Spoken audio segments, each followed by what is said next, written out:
আছে তো, কিন্তু ওই যে বাইক নিয়ে যেতে পারবেন না, হেঁটে যেতে পারবেন একদম। এই উল্টোডাঙ্গার খালের পাড় দিয়ে উঠবেন, বুঝলেন? উল্টোডাঙ্গা যে খালের পাড়টা ঠাকুর ফাকুর তৈরি করে, ওখান দিয়ে উঠবেন আপনি।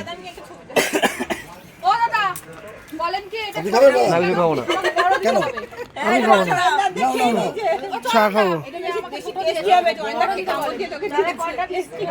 সব বাচ্চাদের মতো করছে, বড় ছোট ছোট বড় বাদাম বাদাম ঠাকুর বানায় ওদের ওখান থেকে গিয়ে একদম উল্টোডাঙ্গা খাল পাড়ে। কাঁচা বাদাম। শেষ করে দিতে হবে। আরে এইদিকে আসেন। ও দাদা, ওই যে আরেক এই যে আনাটা খাওয়া আছে, এটা নেয়নি তো। আর দুজন বাকি আছে না, তো। ওনারা নেবে না। ওনারা খায় না, ওনারা খাবে না, ভিডিও কে করবে তাহলে? ওনারা আবার বিস্কুট খায় না। এবার দেন। না বিস্কুট নেবেন না, আপনি বিস্কুট নেবেন না? উনি বিড়ি খায় না। ভিডিও করে। অন্য বিস্কুট নেবেন? আরে বাদাম চালাও আছে।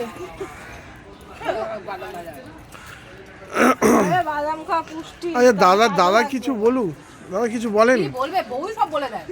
কিছু দেখেছে বলা? নতুন তো কেন দুধ? হ্যাঁ কেন দুধ? তুইও উঠতে পারছিস না। দাদা একজন নিরীহ মানুষ। জল কতটা ঘোলা? আরে জলে নামো তবে তো বুঝতে পারবে। এই যে চা। Thank you. না তার আগে তুমি বুঝে যাও। তুমি যে জিনিস বলতে আপনার দাদা। ইসমাইল তখন বৃষ্টি